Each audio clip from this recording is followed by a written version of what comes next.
The hangar deck of the Celestial Mandate stretched for miles, a cathedral of polished alloy and luminescent energy conduits that hummed with the arrogance of 1,000 civilizations.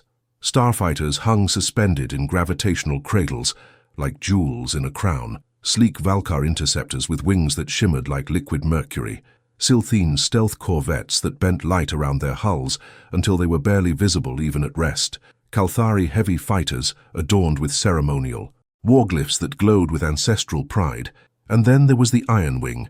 Marcus Trent stood at the base of the loading ramp, hands shoved deep into the pockets of his worn flight jacket, and stared up at his ship with the kind of affection reserved for old dogs and broken-down trucks that somehow still ran.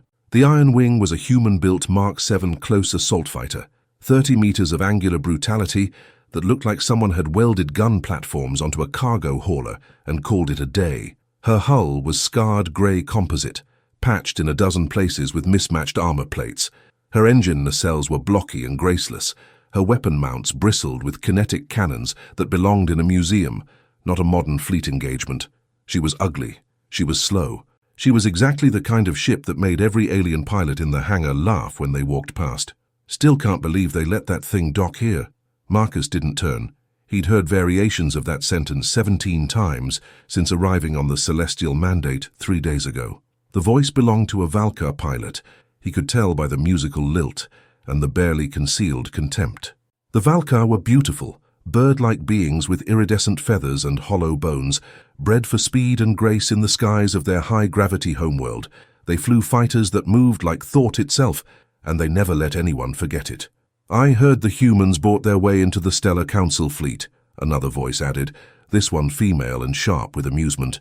"Desperate species contribution. They needed the numbers after the Deverants hit Sector 9. "Cannon fodder," the first Valkar agreed. "At least they know their place." Marcus exhaled slowly through his nose and climbed the ramp into the Ironwing's crew compartment. The hatch sealed behind him with a pneumatic hiss that shut out the laughter. Inside, the ship smelled like oil, recycled air and the faint ghost of the coffee he'd spilled 2 weeks ago during a hard burn. The cockpit was cramped compared to the spacious alien designs, human engineers built for function, not comfort, but it was his space, his controls, his weapons. He dropped into the pilot's seat and let his hands rest on the throttle and stick, feeling the weight of them. The seat was still warm from the pre-flight diagnostics he'd run that morning. Through the viewport, he could see the hangar's vastness, the rainbow of alien ships glittering like promises of effortless victory. A small holographic display flickered to life on his dashboard, projecting the face of a young girl with dark curls and gap-toothed smile. The image was frozen, captured 3 months ago before he'd shipped out. Emma, 7 years old, living in the human resettlement colony on Proxima 6 with his sister because he couldn't afford to keep her with him and fight at the same time. "Hey, sweetheart," he murmured to the image, knowing she couldn't hear him, knowing it didn't matter. "Made it to the big fleet. You'd like it here, lots of strange aliens.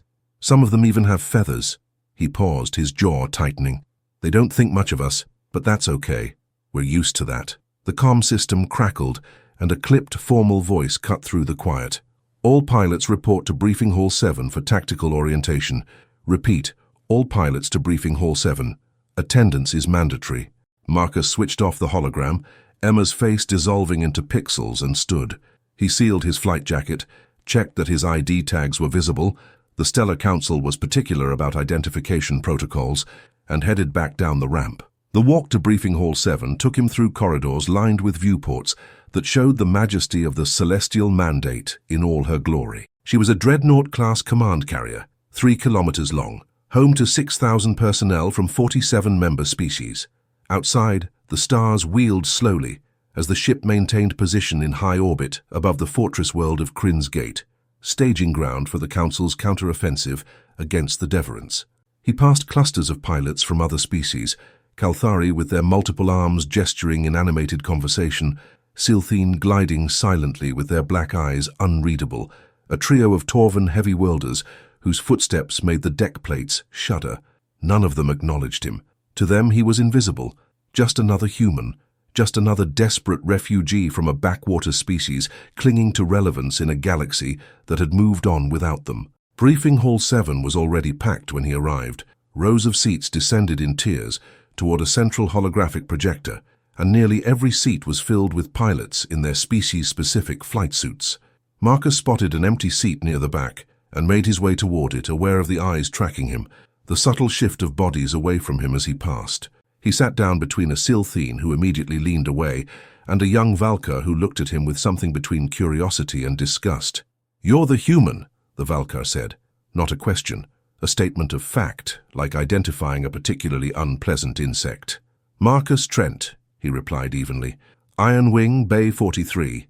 I'm Zephix Talvreen, 3rd Talon of the Skyborn Legion." The Valkar's chest feathers puffed slightly with pride. "I fly the Mistral's Edge. Perhaps you've seen her, the silver interceptor with the crescent blade wings." "Can't say I have." Zephix's feathers flattened. "Well, you wouldn't, I suppose. Different classes of vessel entirely." His tone made it clear which class he considered superior. Before Marcus could respond, the lights dimmed and the holographic projector flared to life. A massive three-dimensional image appeared in the center of the hall, a star chart showing the surrounding sectors, with red markers indicating Deverant incursions. There were a lot of red markers. A figure strode onto the platform beneath the hologram. She was Kalthari, 2.5 meters tall with deep blue skin and 4 arms, each ending in precise, delicate fingers. Her uniform marked her as a fleet commander, and the scars across her face marked her as a survivor of at least 3 major engagements. Her name was Cortana Vess, and her reputation had reached even the human colonies. Brilliant tactician, ruthless disciplinarian, utterly intolerant of failure. "Pilots," she said, her voice amplified and cold as void. "You are here because your species have contributed you to the defense of civilization. The Deverants are not an enemy that can be negotiated with. They do not take prisoners. They do not offer terms. They consume. Worlds, ships, populations, everything. They have already destroyed 9 star systems. We cannot allow them to destroy a 10th. She gestured, and the hologram zoomed in on a cluster of planets near the frontier. "In 72 hours, we launch Operation Thunderhead, the Celestial Mandate, and her escort fleet will engage the Deverant vanguard here at the Kyros Nebula. Intelligence suggests they are massing for a major push toward the core worlds. We will stop them." A murmur rippled through the assembled pilots. The Kyros Nebula was a graveyard, a massive cloud of ionized gas and debris from a supernova 10,000 years ago. Sensor ranges would be cut to nothing. Navigation would be a nightmare. And fighting there meant close-range brutality, not the elegant long-distance duels that most Council pilots preferred. "You will fly in mixed squadrons," Commander Vess continued. "Valkar interceptors for speed and reconnaissance, Silthene corvettes for stealth strikes, Kalthari heavies for line-breaking, Torvin assault craft for... and the humans." The question came from somewhere in the middle rows, followed by scattered laughter. Commander Vess's eyes, all 4 of them, fixed on the speaker with the kind of gaze that could freeze helium. "The humans," she said slowly, "will fly support and rescue operations. Their vessels are durable and well-armed for close defense. They will recover disabled pilots and provide covering fire for retreat maneuvers." More laughter, less scattered this time. Marcus felt his jaw tighten but kept his expression neutral. Support and rescue. The polite way of saying stay out of the real fighting and pick up the pieces. Zephix leaned over, his voice low but audible. "At least they found a role that suits your capabilities." Marcus said nothing. There was nothing to say that would change minds forged by 1,000 years of Council superiority. Humans were new to this galaxy, weak, primitive, tolerated only because the Council needed bodies to throw at the Deverants, and humans bred fast and died cheap. The briefing continued for another hour, covering tactical formations, communication protocols, emergency procedures. Commander Vess was thorough, her explanations precise and unforgiving. She showed footage from previous engagements with the Deverants, black insectile ships that moved in swarms, tearing through Council formations, with weapons that ignored shields and melted hulls like wax. When the briefing finally ended, the pilots filed out in clusters, already forming the squadrons they'd train with over the next 3 days.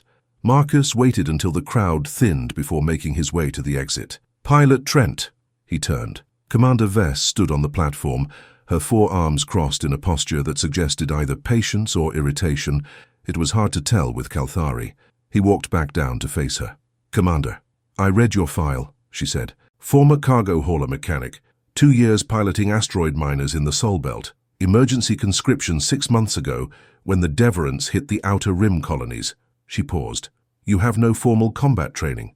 No, ma'am. Then why are you here? It was a fair question. Marcus met her gaze, all four eyes, and decided on honesty. Because someone has to be, and because I promised my daughter I'd come back. Commander Vess studied him for a long moment. The other pilots mock you. Yes, ma'am. They believe you are a liability. They're probably right. Something flickered in her eyes. Not quite respect, but perhaps the recognition of a man who knew exactly what he was walking into. The Ironwing is an outdated design. Slow, heavy. Its weapons are kinetic-based, projectile cannons that most Council species abandoned 300 years ago. Yes, ma'am. But it has one advantage. She gestured to the star chart still hovering behind her, zooming in on the Kyros Nebula. In that cloud, sensors are useless. Energy weapons lose coherence in the ionized gas. Shields become erratic. Do you know what works in conditions like that, Pilot Trent? Marcus felt something shift in his chest. Kinetic weapons and thick armor. Exactly. Commander Vess's mandibles clicked, the Kalthari equivalent of a grim smile. So when the elegant Valkar interceptors and the sophisticated Silthene stealth ships find themselves blind and naked in that nebula, perhaps your outdated human scrap heap will prove useful after all. She turned to leave, then paused. And Pilot Trent, when you make your promise to your daughter come true and return home, I hope you will tell her that her father understood something the rest of this fleet has forgotten. What's that, Commander? That survival is not about being the fastest or the most elegant.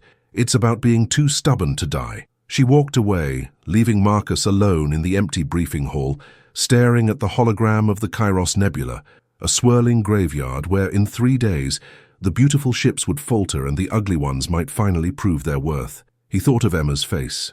He thought of the Ironwing waiting in Bay 43, scarred and graceless and unbreakable. And for the first time since boarding the Celestial Mandate, Marcus Trent allowed himself a thin, hard smile. The simulation deck was a marvel of Council technology, a zero-gravity chamber the size of a sports stadium, capable of projecting holographic environments so realistic that pilots often forgot they weren't actually in space. Marcus had run through the basic orientation program the day before, learning the hard way that the Ironwing's mass made her slow to respond in tight maneuvers. The Valkar instructor had commented, loud enough for everyone to hear, that flying the human ship was like trying to dance with a boulder. Now, as he guided the Ironwing through the virtual training course, Marcus focused on what the ship could do rather than what she couldn't. She was slow to turn, yes, but once she built momentum, nothing short of a collision would stop her. Her weapons were primitive kinetic cannons, but they hit like hammers and never ran out of ammunition as long as the mass drivers had material to feed them. And her armor, layered composite plating designed to shrug off micrometeorite impacts during long cargo hauls, could take punishment that would shred the elegant alien fighters. "Human pilot, you are 15 seconds behind the target time," the simulation controller announced, its voice a neutral synthetic tone, adjusting difficulty to match performance level.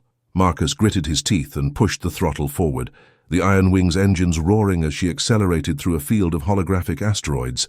In the distance, a simulated enemy drone flickered into existence, a generic target, nothing like the real Deverants they'd face. He lined up the shot, compensated for drift, and squeezed the trigger. The Ironwing's forward cannons spoke with a deep, satisfying thud, thud, thud. Tracer rounds cut through the holographic space, and the drone exploded in a shower of orange pixels.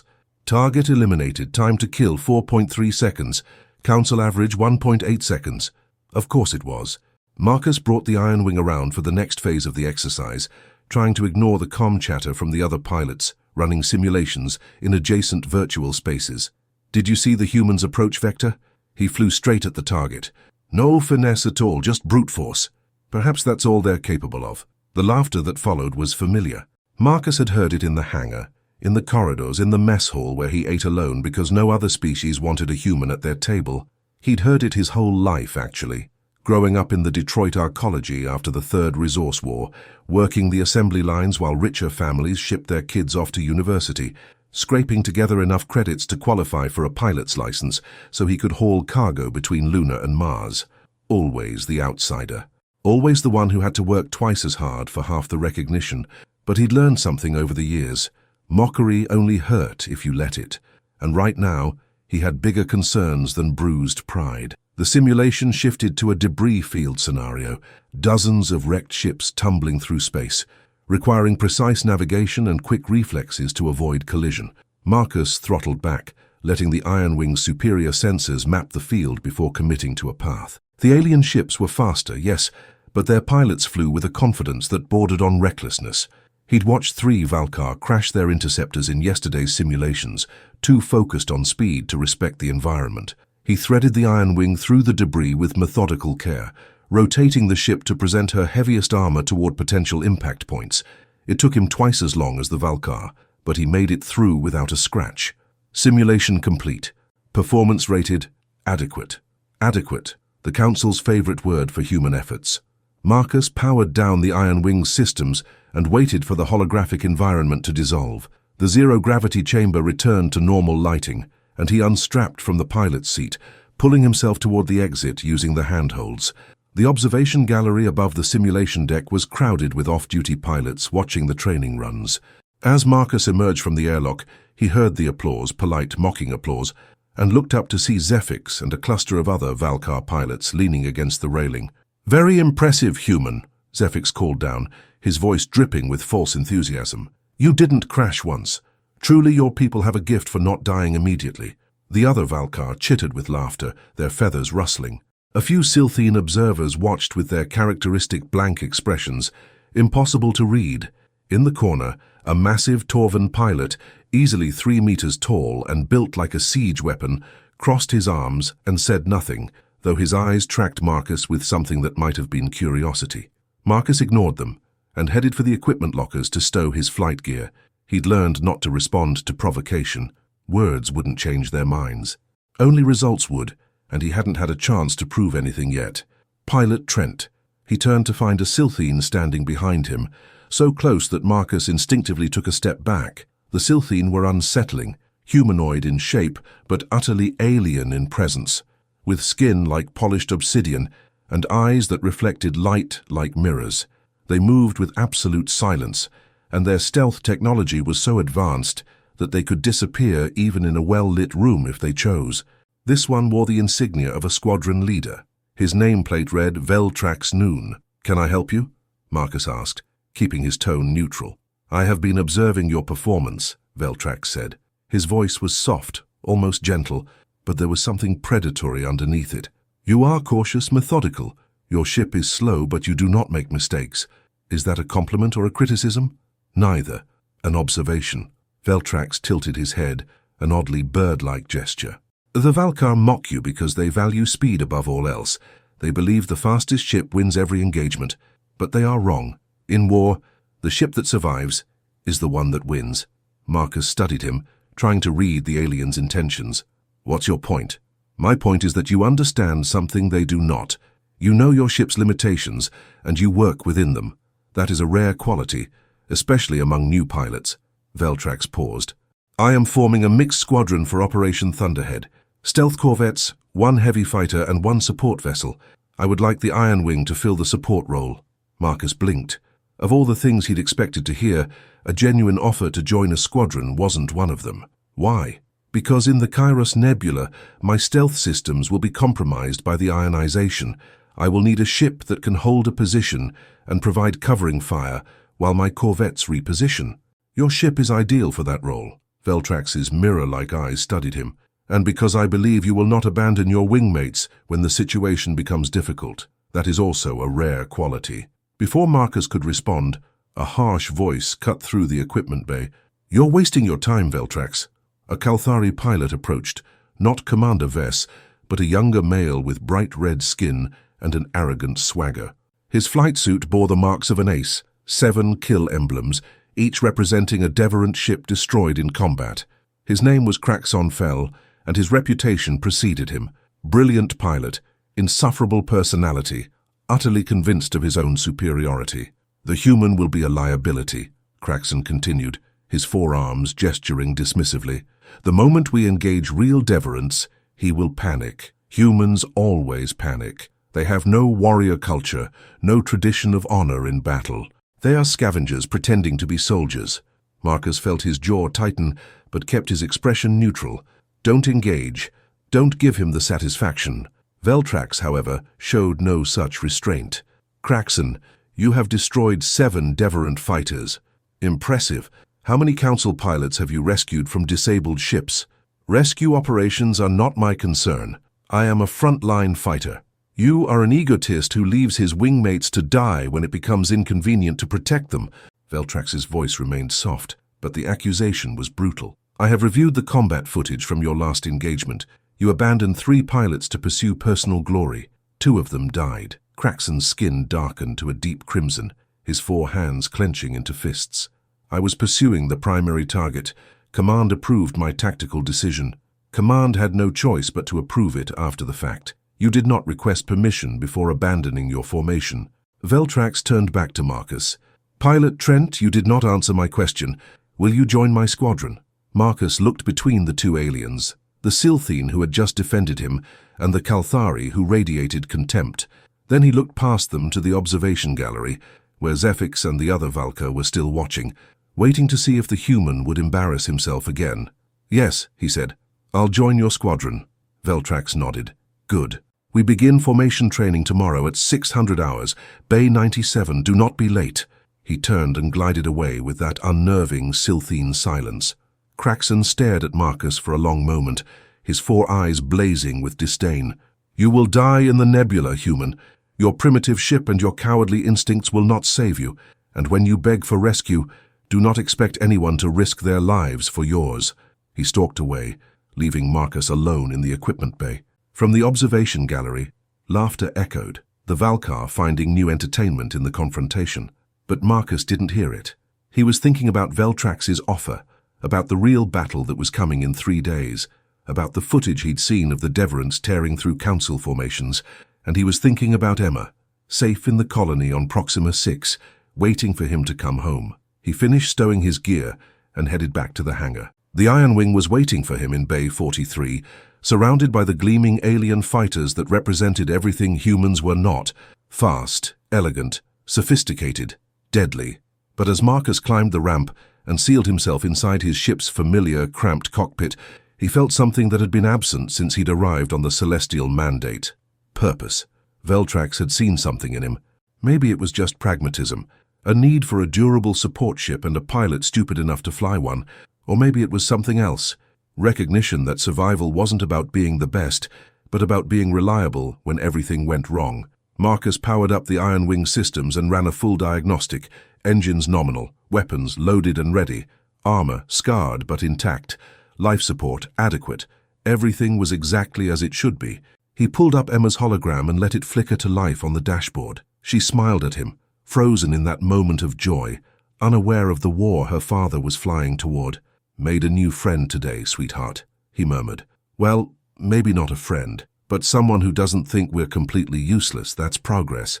The hologram didn't answer, of course, but Marcus kept talking anyway, running through the day's events, describing the alien pilots and their impossible ships, the way the Celestial Mandate felt like a city in space, the strange food in the mess hall that tasted like copper and flowers.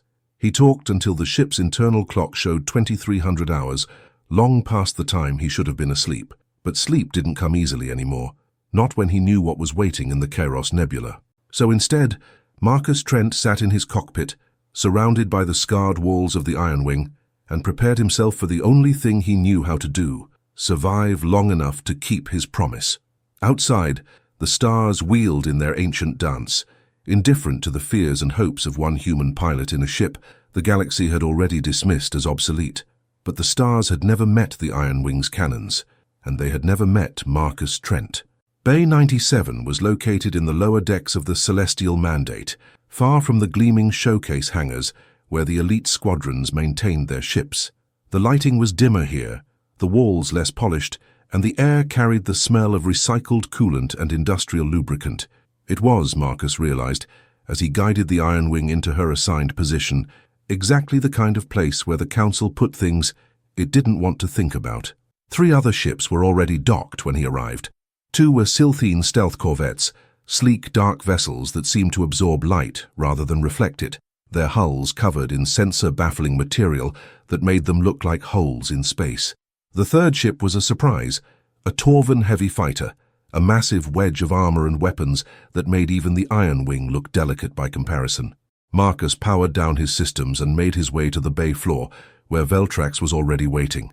The Silthene squadron leader stood with two other pilots, another Silthene, presumably the second corvette pilot, and the Torvan heavy fighter pilot Marcus had seen in the observation gallery. "Pilot Trent," Veltrax said, his mirror-like eyes reflecting the bay's harsh lighting. "You are punctual. I appreciate this quality." "Glad to be here," Marcus replied, which was only partially true.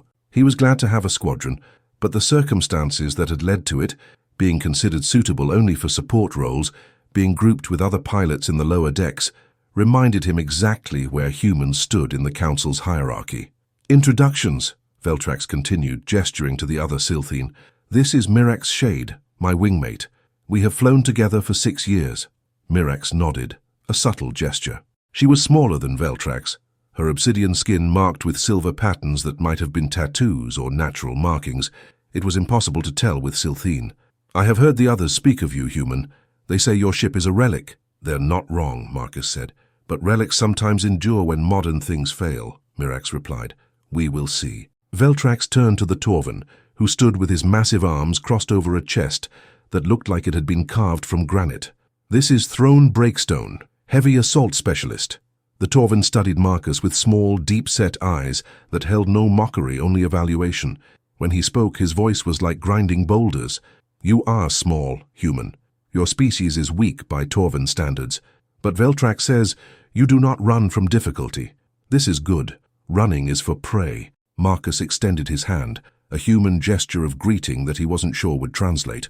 Throne looked at the offered hand for a moment, then reached out and clasped it.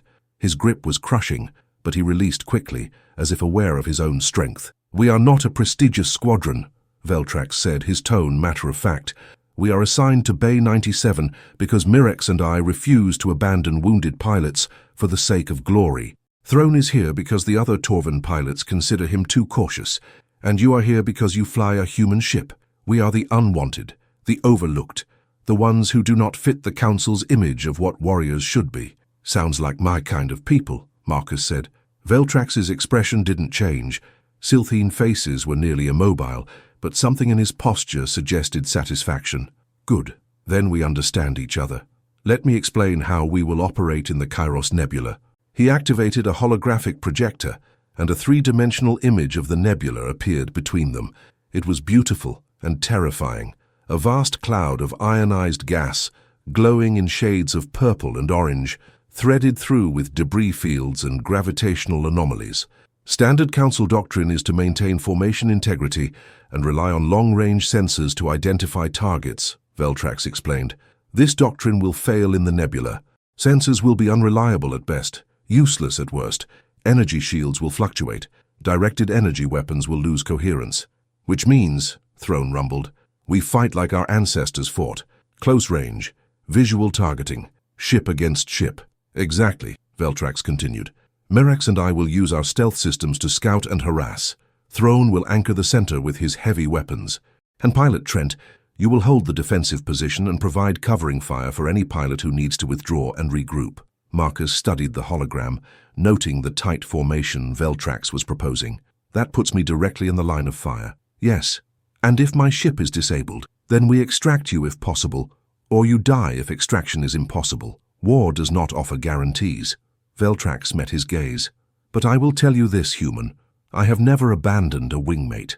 Not once in 6 years of combat. If you fly with me, I will bring you home, or I will die trying." The words hung in the air. Marcus glanced at Mirax and Throne, seeing the same grim determination in their faces. These were not pilots who flew for glory or advancement. They were survivors, bound together by a code that the elite squadrons had forgotten in their pursuit of honor and reputation. "All right," Marcus said, "let's do this." They spent the next 4 hours running formation drills in the simulation deck. Veltrax's tactics were unconventional. He had Mirax and himself dancing around the flanks, while Throne and Marcus held the center, creating a defensive core that could weather attacks, while the stealth corvettes struck from unexpected angles. It was slower than the Valkar's lightning-fast hit-and-run tactics, less elegant than the Kalthari's precision strikes, but it was brutally effective. More importantly, it played to each ship's strengths. The Silthene corvettes used their stealth systems to approach unseen. Throne's heavy fighter soaked up damage and delivered devastating return fire, and the Ironwing, ungainly, slow, primitive, became an anchor point, a ship that could take punishment and keep fighting while providing cover for the others to reposition. By the end of the training session, they'd completed 12 scenario runs. They'd failed 3, mostly because Marcus was still learning to anticipate the Silthene's movements, but they'd succeeded in 9, including 2 scenarios that were rated as extreme difficulty by the simulation controller. As they powered down their ships and gathered in the bay, Veltrax seemed almost pleased. "Your reaction time improves, Pilot Trent. In another day of training, you may even be adequate." Coming from Veltrax, Marcus suspected that was high praise. "We have one more day before the operation," Mirax said. "Tomorrow we run full combat simulations against deverant attack patterns." "I look forward to it," Throne said, though his tone suggested he looked forward to it the way one looked forward to a necessary surgery. They were about to disperse when the bay doors opened and a group of pilots entered, led by Kraxon Fell. The Kalthari ace was flanked by 2 Valkar and another Kalthari, all of them wearing the insignia of the 1st Strike Squadron, one of the most prestigious units in the fleet. Kraxon's 4 eyes locked onto Marcus, and his mandibles curved into what might have been a smile. "I see you have found your proper place, human. The bay for broken ships and failed pilots." His wingmates laughed. One of the Valkar, a lean female with crimson feathers, added, "How appropriate." The scavengers and the cautious ones, grouped together where they cannot interfere with real combat operations. Veltrax stepped forward, his posture suddenly rigid. "Kraxon, you are not assigned to this bay. Leave." "I simply wanted to offer advice to our new squadron member." Kraxon approached Marcus, his height and 4 arms making him physically imposing. "Human, when the real battle begins, stay out of the way. Your role is to collect debris and rescue the wounded after we have won the fight. Do not attempt to engage the deverants directly. You lack the skill, the ship, and the courage to face them." Marcus met his gaze and said nothing. Words wouldn't change this. Only action would. "Nothing to say?" Kraxon pressed. "No defense of your pathetic species? No claims that humans are equal to the great warriors of the Council?" "I don't need to defend anything," Marcus said quietly. "Not to you." Kraxon's skin darkened to deep crimson. "You dare—" "Enough!" Throne stepped between them, his massive bulk making even Kraxon look small. "You have said your words. Now leave, before this becomes a matter for security." For a moment, tension crackled through the bay. Kraxon's wingmates shifted position, hands moving toward sidearms. Mirax drifted to Veltrax's side, her movement so subtle it was almost invisible. Marcus found his own hand resting on the multi-tool at his belt. Not much of a weapon, but better than nothing. Then Kraxon laughed, a harsh, barking sound. "As expected, the failures protect each other. Very well. We will see how your precious formation holds when the deverants tear through it. I look forward to collecting your debris." He turned and strode toward the exit, his wingmates following. As they left, the crimson-feathered Valkar called back, "Good luck, little squadron." "You will need it more than skill." The bay doors sealed behind them. Veltrax exhaled slowly, a sound like wind through grass. Kraxon becomes more dangerous with each engagement. His ego will kill someone eventually. "Let's make sure it's not one of us," Mirax said. Marcus looked at his new squadron mates, the Silthene pair who valued survival over glory, the massive Torvan who preferred caution to recklessness, and himself, the human with the obsolete ship and the impossible promise to keep. They were outcasts, mocked, dismissed, but they were his squadron now. "Tomorrow's 0600 hours?" he asked. 0600 hours, Veltrax confirmed. "And Pilot Trent? Thank you for not responding to Kraxon's provocation. Some battles are not worth fighting until the proper moment." Marcus nodded and headed back to the Ironwing. As he climbed the ramp and sealed himself inside, he heard Throne's rumbling voice echo across the bay. "The human has discipline. Good. We may actually survive this." Inside the cockpit, Marcus activated Emma's hologram and stared at her frozen smile. "Met my squadron today, sweetheart," he said softly. "They're different from the others. They don't care about being the best. They just want to survive and bring everyone home. Kind of reminds me of us, doing what we can with what we have." He ran through the post-flight checklist automatically, his hands moving through familiar motions, while his mind replayed the training session, analyzing what had worked and what hadn't, thinking about the real battle to come. 2 days.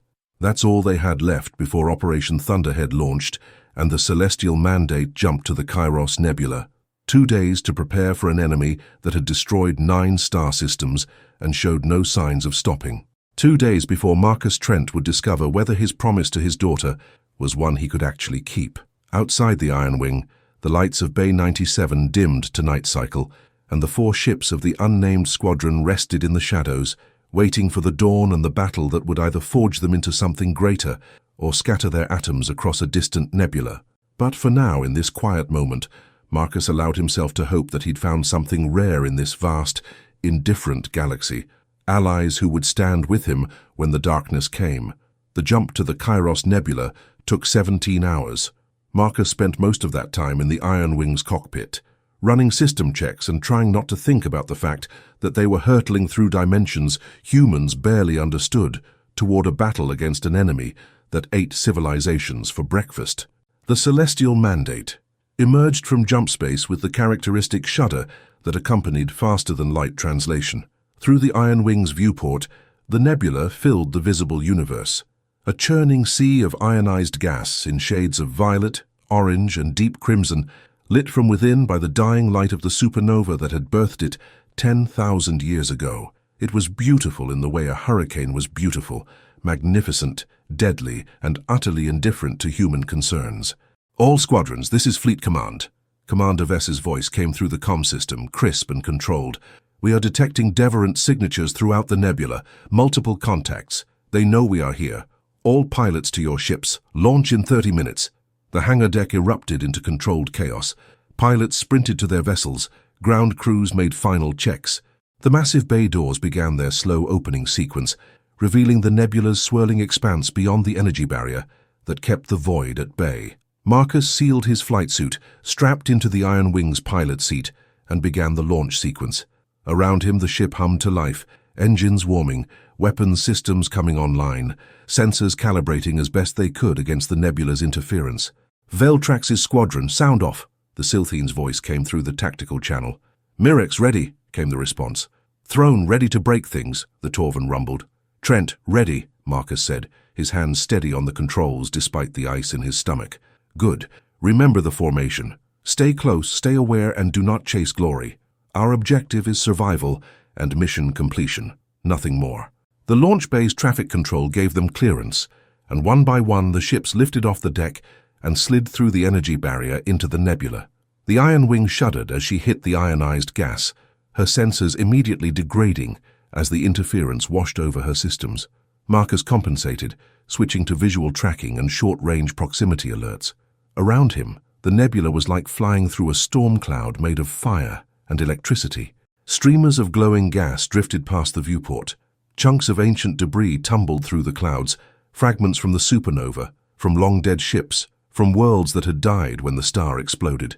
The Ironwing's external cameras showed dozens of council ships spreading out in attack formations, their running lights creating constellations in the chaos. "All ships, maintain spacing," Commander Vess ordered. "Deverant contacts bearing 035, range indeterminate. We are advancing to engagement distance." Marcus kept the Ironwing in position behind Throne's heavy fighter, with Veltrax and Mirex flanking them on either side. The formation moved slowly, carefully, each pilot compensating for the other's blind spots. Ahead, the elite squadrons were already accelerating. Valkar interceptors racing forward with their characteristic recklessness, Kalthari fighters moving in precise geometric patterns, other council species deploying their various tactical doctrines. "Contacts!" someone shouted over the general comm. "Multiple contacts, closing fast!" And then they emerged from the nebula's depths. The Deverants were nightmares given physical form. Each ship was roughly 30 meters long, insectoid in appearance, with segmented black carapaces that seemed to absorb light. They moved in swarms, dozens of them, hundreds, their coordination suggesting a hive intelligence. Where their weapons hit, matter simply ceased to exist. No explosion, no debris, just empty void where a ship had been moments before.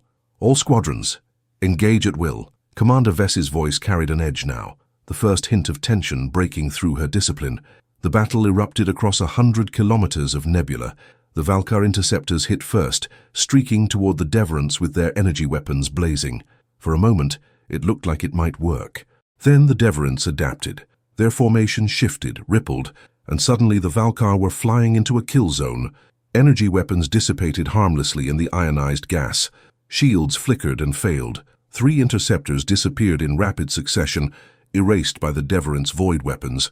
"Pull back!" someone screamed. "They're everywhere!" "Maintain formation," Commander Vess ordered, but the discipline was already breaking. The elite squadrons, trained for elegant long-range combat, found themselves in a close-quarters brawl where their advantages meant nothing. "Veltrax's squadron, hold position," the Siltine said calmly. "Let them come to us." Marcus tightened his grip on the controls as a cluster of Deverants detached from the main swarm and vectored toward their position. His targeting computer struggled to lock onto them through the interference, finally giving him 5 confirmed targets. "Throne hammer formation," Veltrax ordered. The Torvin's heavy fighter surged forward, his massive kinetic cannons opening fire. Unlike the energy weapons that were failing all around them, Throne's projectile weapons punched through the nebula's interference without issue. Depleted uranium rounds traveling at a significant fraction of light speed slammed into the lead Deverant, cracking its carapace and sending it tumbling. "Now, pilot Trent, covering fire." Marcus opened up with the Ironwing's forward cannons. The familiar thud-thud-thud vibrated through the ship as mass drivers hurled projectiles downrange. He wasn't trying to destroy the Deverants.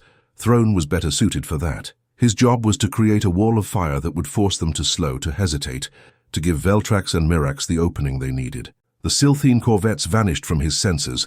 Their stealth systems might be compromised, but they still worked well enough to confuse the Deverants. Marcus saw the effect. The insectoid ships suddenly lost cohesion, their formation fragmenting as they tried to track threats they couldn't properly detect. Throne destroyed 2 more in quick succession. Veltrax and Mirax emerged from stealth at point-blank range, their kinetic weapons tearing through a 4th Deverant's hull. The 5th broke off, retreating back into the nebula's depths. "First wave repelled," Veltrax reported. "No damage to squadron. Reforming position." Around them, the battle was not going as well. Marcus caught glimpses through the swirling gas. A Valkar interceptor spinning out of control, its pilot ejecting in a desperate bid for survival. A Kalthari fighter cut in half by a Deverant weapon, its 2 halves drifting apart. The pristine, elegant ships of the Council fleet were being butchered. "This is Kraxon's squadron. We have multiple targets engaging." The Kalthari ace's voice was tight with excitement. Marcus's sensors picked up his transponder signal, racing toward a cluster of Deverants, his 3 wingmates struggling to keep up. "Kraxon, hold formation," Commander Vess ordered. "Do not break ranks." But Kraxon was already gone, chasing glory into the nebula's heart. Marcus watched on his tactical display as the first strike squadron's formation collapsed, each pilot suddenly fighting alone as their leader abandoned them.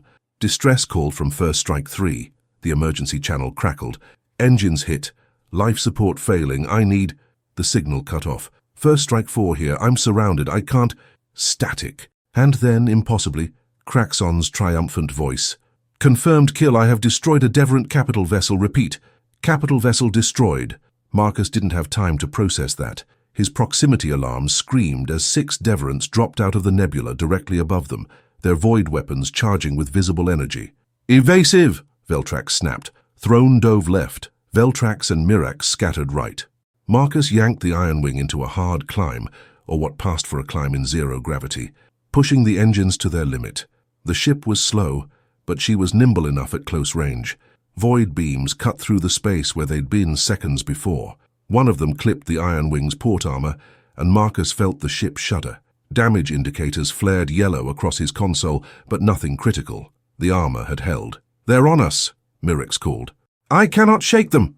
Marcus saw her corvette twisting through the nebula, 3 Deverants in pursuit. Her stealth systems were useless now. They'd marked her, and they weren't letting go. "I'm coming," Throne rumbled, but he was too far away, engaging his own targets. "Mirax, lead them toward me," Marcus said, surprised by how calm his own voice sounded. "Pilot Trent, your ship is not fast enough. I don't need to be fast. Just do it." He saw Mirax's corvette change course, racing toward the Ironwing's position with the Deverants in pursuit, like sharks following blood. Marcus rotated the Ironwing to present her heaviest armor toward the approaching threat, then powered up every weapon system he had. The Deverants were focused on Mirax. They didn't see the human ship as a threat until it was too late. Marcus opened fire at a range where he couldn't possibly miss. The Ironwing's cannons roared, spewing a storm of kinetic rounds that bracketed the lead Deverant. Its carapace shattered under the barrage, and it tumbled away, dead or dying. The second Deverant veered off, trying to evade, but Marcus tracked it with the kind of patience he'd learned hauling cargo through asteroid fields. Another burst, another kill. The third Deverant recognized the threat now and turned its void weapon on him. Marcus felt time slow as the weapon charged, a gathering darkness that would erase his ship from existence. Then Veltrax appeared from nowhere, his corvette materializing directly behind the Deverant and putting 3 rounds through its propulsion system. The insectoid vessel spun away, helpless. "Threat neutralized," Veltrax said. "Myrick's status?" "Intact, thanks to the human." "Thanks to the squadron," Marcus corrected, checking his damage. The armor was scarred, but holding. His ammunition was down to 70%. Everything else was nominal. "Veltrax's squadron, consolidate position Gamma," the Silthene ordered. "We have wounded to collect." For the next hour, they did exactly that. While the elite squadrons chased glory and kills, Veltrax led his team through the chaos, pulling ejected pilots from the nebula, covering damaged ships as they retreated to the celestial mandate, holding defensive positions that allowed other squadrons to regroup. It wasn't glorious, it wasn't elegant, but it was necessary and it was working. Marcus lost count of how many pilots they saved. A Valkar with a shattered cockpit, barely alive. 2 Kalthari, whose ship had been cut in half. A human pilot, the first Marcus had seen in the battle, flying a support frigate that had lost all weapons. They formed a protective shell around each rescue, fighting off Deverants who tried to finish what they'd started, then delivered the survivors to the Mandate's recovery teams. "The Ironwing is not beautiful," Throne said during a brief lull in the fighting, "but she does not break. This is more important than beauty." Marcus was about to respond when the emergency channel exploded with panicked voices. "This is First Strike 2. Craxon is down. Repeat, Craxon is down. His ship is disabled. He's drifting toward the nebula's core. We cannot reach him." Commander Vess's voice cut through the chaos. "All squadrons, Craxon Fell's transponder is active, but his ship is non-responsive. Who can reach him?" Silence. Then, reluctantly, "His position is too deep in the nebula. To reach him would require passing through the Deverant main formation. It would be suicide." More silence. Marcus looked at his tactical display. Craxon's signal was there, a blinking red dot deep in the swirling chaos, surrounded by dozens of Deverant contacts. The Kalthari ace who had mocked him, who had called humans cowards, who had abandoned his own wingmates to chase glory. He was alone now, helpless, waiting to die. "No one is responding," someone said quietly. "He's already dead." Marcus thought about Emma, about his promise, about all the reasons he should ignore this, should let karma play out, should focus on his own survival. Then he thought about what kind of person he wanted his daughter to remember. "This is Pilot Trent," he said into the comm. "Ironwing moving to intercept." "Pilot Trent, negative!" Commander Vess's voice was sharp. "You do not have authorization?" "Human, this is foolish," Veltrax said, and Marcus heard something new in the Silthene's voice. Concern. "Your ship cannot survive that many Deverants." "Maybe not," Marcus said, already turning the Ironwing toward Craxon's position. "But I'm not leaving him to die alone. Not when there's a chance." "Then you do not go alone," Throne rumbled. "I am with you, little human." "As am I," Myrick said quietly. "We are a squadron," Veltrax said, resignation in his tone. "Where one goes, we all go, even if it leads to our deaths." And together the 4 ships of the unnamed squadron dove into the nebula's heart, racing toward a pilot who had never shown them mercy, because mercy was not something you gave only to those who deserved it. It was something you gave because you were human, and humans didn't abandon their own no matter how much they might want to. The nebula's core was a maelstrom. Ionization levels spiked so high that Marcus's sensors were useless beyond 50 meters. The gas itself glowed with internal fire, casting everything in shades of blood and amber. Debris tumbled through the chaos, fragments of destroyed ships, ancient supernova remnants, chunks of matter that had been floating here for millennia. The Ironwing shuddered with each impact against her shields, and Marcus flew by instinct and reflexes honed in the asteroid belts of home. "Contacts ahead." Veltrax's voice was distorted by the interference. "Minimum 12 Deverants between us and Craxon's position, possibly more." "Wonderful odds," Throne muttered. "I have faced worse." "When?" Myrick asked. "I have not, but saying it makes me feel braver." Despite everything, Marcus felt a ghost of a smile cross his face. They were flying into certain death, and Throne was making jokes. There was something almost human about that. "Formation Delta," Veltrax ordered. "Throne and Trent advance center. Mirax and I will flank and harass. The goal is not to destroy them all, only to reach Kraxon and extract him before they kill us." "Simple plan," Marcus said. "The best plans usually are." They burst through a dense cloud of gas, and suddenly the Deverants were there. Not 12, at least 20, formed in a loose sphere around Kraxon's drifting fighter. The Kalthari's ship was intact but dark. No power signature, no thrust, just tumbling slowly through the void like a leaf on water. The Deverants detected them immediately. The sphere contracted, reforming into an attack formation, and Marcus saw void weapons beginning to charge with that sickening darkness. "Now!" Veltrax snapped. Throne's heavy fighter opened fire first, his massive cannon sending a wall of kinetic death into the Deverants' formation. 3 of them scattered. 2 didn't scatter fast enough and were torn apart by the barrage. The rest began their evasive patterns, trying to surround the intruders. Marcus pushed the Ironwing forward, trusting Throne to watch his back. His targeting computer was garbage in this interference, so he switched to manual aim, relying on his own eyes and the tracer rounds from his cannons to walk his fire onto targets. A Deverant swooped past his portside. He rotated the ship, tracked it, fired, missed, compensated, fired again. This time the rounds connected, punching through the creature's wing and sending it spinning. "3 on my tail," Mirax called. "Cannot shake them." Marcus saw her corvette flash past, 3 Deverants in pursuit, their void weapons charging. He didn't think. He just reacted, throwing the Ironwing into an intercept course that put him directly between the Deverants and their target. "Human, move!" Mirax screamed. Marcus didn't move. He opened fire instead, his cannons roaring, filling the space ahead of him with a curtain of projectiles. The first Deverant tried to weave through the barrage and failed. Its carapace shattered, and it tumbled away. The second pulled up hard, breaking pursuit. The third kept coming, its void weapon fully charged, aimed directly at the Ironwing's bow. Marcus saw death approaching. There was no time to evade. The Ironwing was too slow, too heavy, too committed to the intercept. Then Veltrax materialized from nowhere, literally from nowhere, his stealth systems somehow still partially functional, and put a burst of fire into the Deverant's flank. The creature's weapon discharged prematurely, the void beam cutting harmlessly through empty space instead of through the Ironwing's cockpit. "We are even now, Pilot Trent," Veltrax said calmly, as if they weren't fighting for their lives. "Keep count later," Throne bellowed. "I have reached Kraxon's ship." Marcus pulled the Ironwing around, his heart hammering, and saw Throne's massive fighter positioned beside Kraxon's disabled vessel. The Torvin had extended a grappler arm, a crude mechanical device that most modern ships didn't bother with, and was attempting to lock onto the Kalthari's hull. "Connection unstable," Throne reported. "The ship is tumbling, I cannot. There, locked. Beginning extraction." "Deverants converging," Mirax warned. "We have maybe 30 seconds before they overwhelm us." Marcus counted contacts on his tactical display. 8 confirmed, maybe more in the soup of interference. They were forming up for a coordinated strike, and this time there would be no clever tactics, no lucky breaks. Just overwhelming numbers against 4 ships that were already damaged and low on ammunition. "Throne, how long until you can move?" Veltrax asked. 45 seconds minimum. The grappler must secure the... "We don't have 45 seconds. Marcus looked at his fuel gauge, his ammunition counter, his shield status. The Ironwing had taken hits.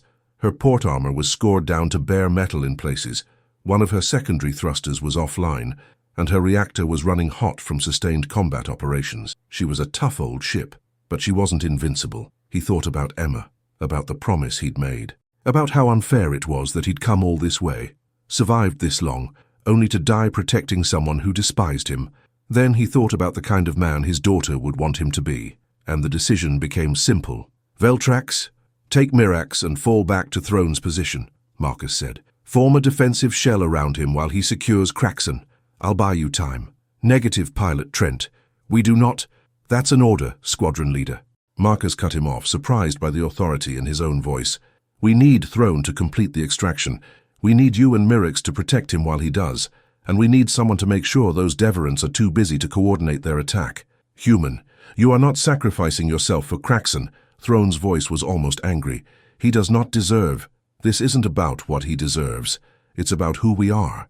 Marcus armed every remaining weapon system, diverted all available power to forward shields, and pointed the Ironwing directly at the approaching Deverance. "Now get Craxon out of there. I'll see you back at the Mandate." He cut the connection before they could argue further, and opened the throttle. The Ironwing surged forward. Not fast by any standard except her own, but fast enough. She punched through a cloud of luminous gas and emerged directly in front of the Deverant formation. For a moment, there was perfect clarity. Marcus saw all 8 of them, their insectoid hulls gleaming dully in the nebula's light, their void weapons charged and ready. They saw him too, saw the scarred human ship, with its primitive weapons and obsolete design, saw the lone pilot who had just positioned himself between them and their prey, and they recognized what he was doing. One ship could not stop 8, but one ship could delay them, could force them to deal with an immediate threat, instead of coordinating a killing strike on the vulnerable rescue operation behind him, could buy precious seconds with his own life. They opened fire simultaneously. Marcus threw the Ironwing into the most aggressive, evasive pattern she could manage, her hull groaning with the strain. Void beams cut through the space around him, so close he could see the viewports frost where they passed. One beam grazed his starboard wing, and the metal simply vanished, erased from existence. Alarms shrieked. Hull integrity dropped to 60%. He kept flying and returned fire. His cannons were almost empty, maybe 20 seconds of sustained fire left, but he used every round, spraying death in all directions. He wasn't trying to be accurate anymore. He was trying to be terrifying, trying to force the Deverants to respect the threat he represented, trying to make them commit resources to killing him instead of the others. And it worked. The Deverants abandoned their coordinated attack and focused everything on the Ironwing. They came at him from all sides, void weapons flashing, and Marcus dodged and weaved and fired until his cannons clicked empty. Then he switched to missiles. He'd been saving them for emergencies, and this certainly qualified. 4 missiles left. He fired them all, not at the Deverants, but at the debris field around them, using the explosions to create cover, to confuse their sensors, to buy another few seconds. His shields collapsed entirely. A Deverant raked across his dorsal hull with some kind of cutting beam, and Marcus felt the Ironwing shudder as the armor failed in 3 places. Atmosphere vented from a crew compartment he never used. The reactor temperature spiked into the red zone. His flight stick was getting sluggish. He'd lost hydraulics on the port side. "Trent, extraction complete." Throne's voice burst through the static. "We are clear, disengage and retreat." Marcus tried to comply. He really did. But the Ironwing was dying now, her systems failing faster than he could compensate, and the Deverants were still coming. He managed to turn toward the extraction point, managed to fire his remaining thrusters, but 2 Deverants positioned themselves directly in his path, their void weapons charging for the kill. He was out of ammunition, out of missiles, out of tricks. "I'm sorry, Emma," he whispered, his hand still on the throttle even though there was nowhere left to go. Then the universe turned white.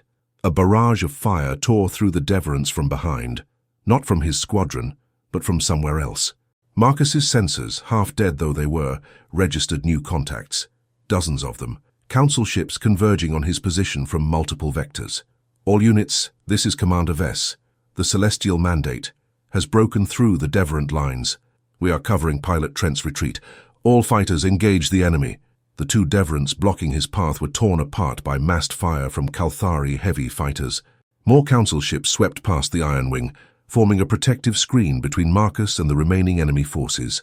Through the chaos, he saw Veltrax's corvette appear at his starboard side. "Follow us, human," the Silthine said. "We will guide you home." Marcus's hands shook on the controls. Adrenaline crash, delayed shock, or simple exhaustion, he couldn't tell. But he followed Veltrax's lead, the battered Ironwing limping through the nebula with Mirex on his other wing, and Throne clearing the path ahead. Around them, the battle still raged. The Council fleet had taken horrific casualties. Maybe 30% of the fighters were gone, and Marcus saw at least 2 capital ships listing badly with fires visible on their hulls. But they were pushing the Deverants back, forcing them deeper into the nebula, buying time and space for the wounded to retreat.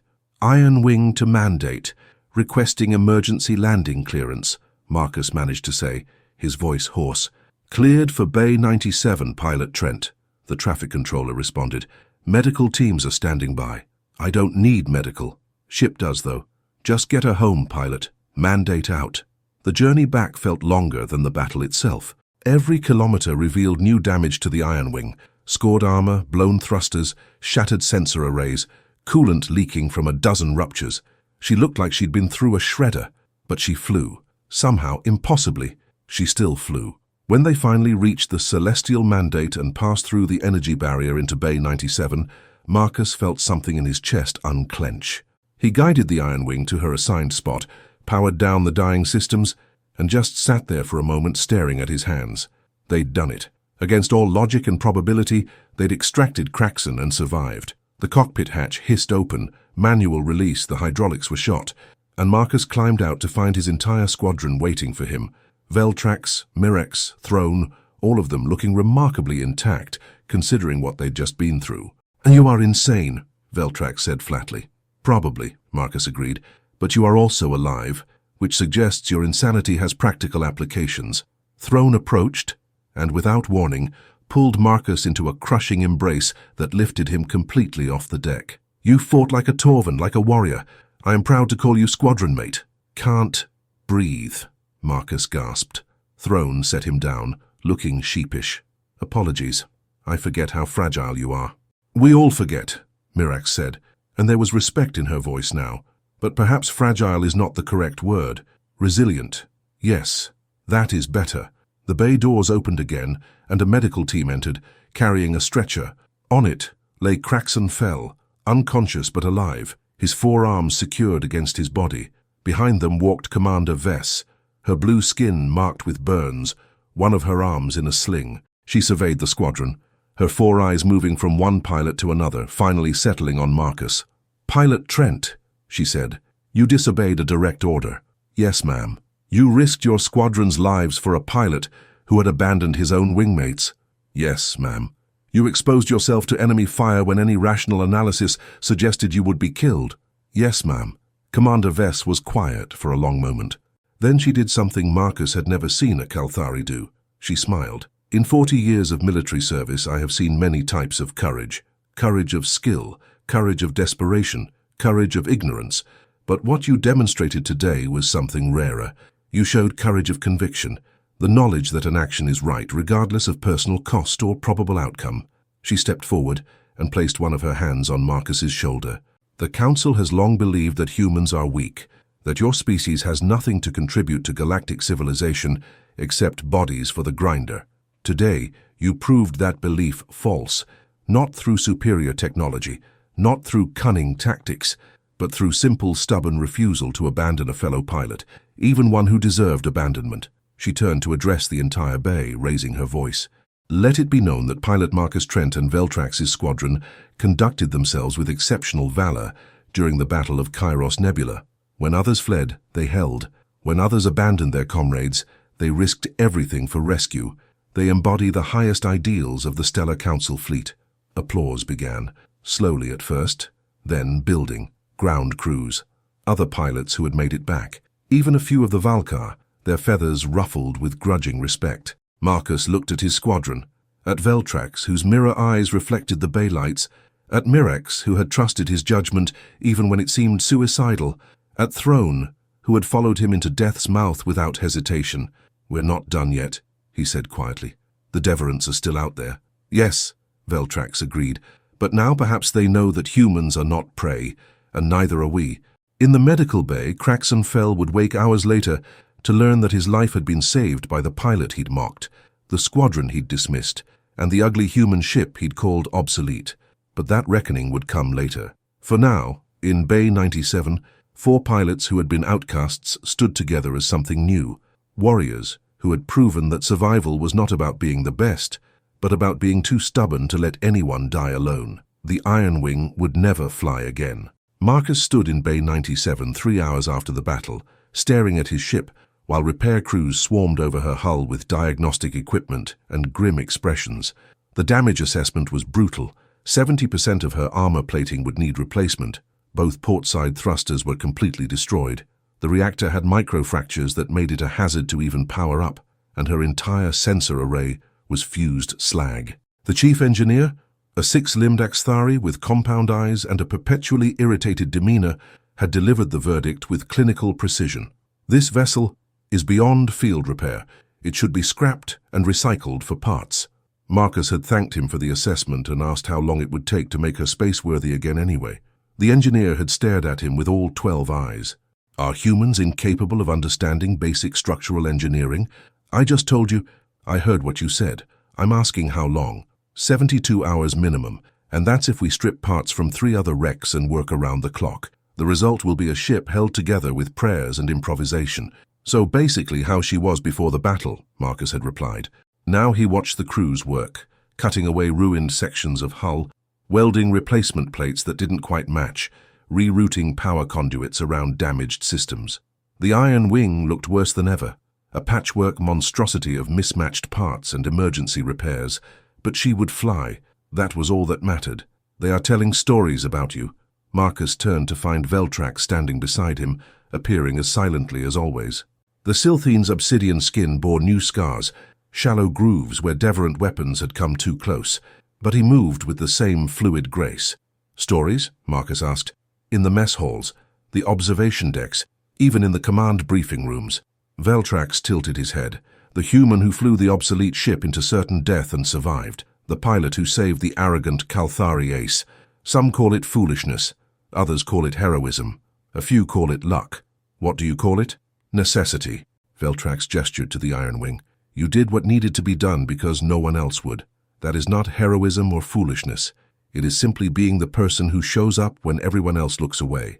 Marcus considered that. I spent my whole life being that person. The one who shows up for the shift no one wants. The one who takes the jobs others refuse. It never got me respect before. Because before, you were surrounded by people who took showing up for granted. Here in this fleet, we have just learned that showing up is rarer than we believed. Veltrax paused. Craxon woke an hour ago. He's asking to speak with you. Marcus felt his jaw tighten. I'm busy. You are watching engineers cut metal. This is not busy. I'm making sure they don't scrap my ship. I will make sure they do not scrap your ship. You will go speak with Craxon because he has something to say, and you are owed the opportunity to hear it. Veltrax's mirror eyes reflected Marcus's own face back at him. Also because I am your squadron leader, and I am ordering you to go. Despite everything, Marcus smiled. You're enjoying having authority, aren't you? Immensely. Now go before I assign you additional unpleasant tasks. The medical bay was 3 decks up. A pristine white space filled with regeneration pods and medical equipment from a dozen different species. Marcus found Craxon in the Kalthari section, his forearms wrapped in healing cocoons, his blue skin pale from blood loss and shock. 2 of his former wingmates stood nearby, the ones who had survived, Marcus assumed, but they stepped aside when he approached. Craxon's 4 eyes tracked him, and for a long moment neither spoke. Finally, the Kalthari said, You saved my life. Yes. After I mocked you, called you primitive, called your ship worthless. Yes. Why? It was the same question Commander Vess had asked in a different form. Marcus thought about all the complicated answers he could give, about duty, about principle, about what it meant to be human. But in the end, the truth was simpler. Because leaving you to die would have made me into someone I don't want to be. Craxon absorbed 3 days passed in a blur of training, repairs, and preparation. The Ironwing emerged from the maintenance bay, looking like something cobbled together from a junkyard, which, Marcus reflected, was essentially accurate. Her hull was a patchwork of mismatched armor plates, salvaged from 3 different wrecks. Her replacement thrusters were Kalthari surplus units that didn't quite match her original specs. Her new sensor array was Silthene technology retrofitted with human interface protocols, creating a hybrid system that the engineers swore shouldn't work, but somehow did. She was uglier than ever, and she flew like a dream. Your ship offends my aesthetic sensibilities, Mirax commented during a formation drill. But I must admit, she handles the nebula environment better than before. The mismatched components seem to provide redundancy through chaos. That's humanity in a nutshell, Marcus replied. Redundancy through chaos. The new squadron was taking shape.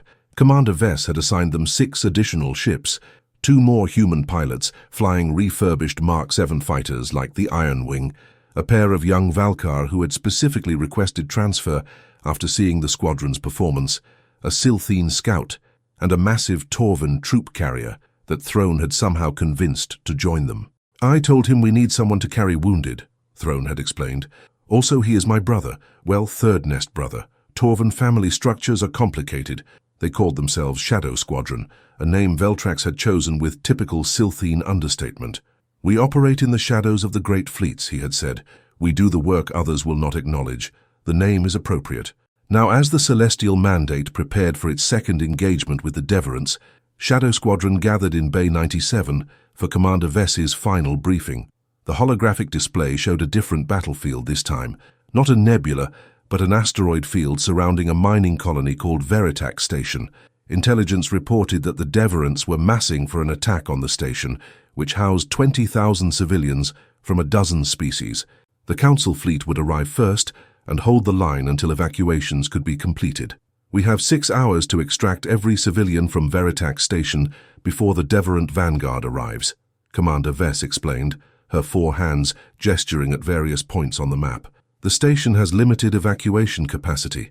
Most of the population will need to be shuttled to the fleet in small craft. Shadow Squadron, your mission is to provide close escort for the evacuation ships and defend against any advanced Deverant scouts." Zephix raised a wing. The young Valkar had changed since the nebula, his cockiness tempered by experience, his eyes holding a new wariness. "Commander, intelligence estimates suggest Deverant scouts will arrive within 4 hours. That gives us only 2 hours of safe evacuation window." "Correct, which is why we will be holding that line with everything we have." Commander Vess's gaze swept across the assembled pilots. "This is not about glory. This is not about kill counts. This is about 20,000 lives that depend on us doing our jobs perfectly." Marcus studied the tactical display. The asteroid field was dense, offering cover but also creating navigation hazards. The evacuation ships would be slow, vulnerable, and numerous. And if the Deverants arrived in force before the evacuation completed— "Commander," he said, "what if we can't hold them? Then we fall back to contingency protocols. The fleet will cover the retreat and we will save as many as we can." Her voice hardened. "But we will not abandon Veritac Station until every civilian who can be saved has been saved. Is that understood?" A chorus of affirmatives echoed through the bay. "Good. Launch in 30 minutes. And pilots," she paused, "come home. All of you." The squadron dispersed to their ships. Marcus climbed into the Ironwing's cockpit, noting how the new components had changed her familiar feel. The controls were more responsive now, the sensor display clearer despite the cobbled-together technology. It was like driving an old car that had gotten a new engine, still recognizably the same vehicle, but improved in subtle ways. He activated Emma's hologram, letting her smile fill the small screen for a moment before switching to the tactical display. "Big day, sweetheart," he murmured. 20,000 people counting on us, no pressure." The launch was smooth, the squadron forming up with practiced precision as they exited the Celestial Mandate and burned toward Veritac Station. The asteroid field loomed ahead, a dense cluster of rock ranging from pebbles to small moons, all tumbling in complex orbital patterns around the station itself. Veritac Station was a mining facility, all function, no elegance. Massive industrial complexes clung to the surface of the largest asteroid, connected by pressurized tubes and scaffolding, ore processing plants, habitation modules, docking facilities designed for bulk freighters, and now, swarming around it like insects, hundreds of small evacuation craft loading desperate civilians. "Shadow Squadron, take up defensive positions," Veltrax ordered. "Human pilots, you form the inner shell around the evacuation corridor. Valkar, you have outer patrol. Silthene, scout the asteroid field for any signs of Deverant advance units. Torvin, stand by for emergency medical and personnel recovery." They slipped into formation, the Ironwing taking position alongside her 2 sister ships, both piloted by humans Marcus had briefly met. Chen Li, a former asteroid miner from Titan, Sarah Ortega, ex-cargo hauler from Mars. Both flying ships that looked as battered and ungainly as his own. "Good to have more humans in the squadron," Chen said over the private channel. "I was starting to feel outnumbered." "You are outnumbered," Sarah replied. "We're always outnumbered. That's why we have to be stubborn." Marcus smiled. They understood.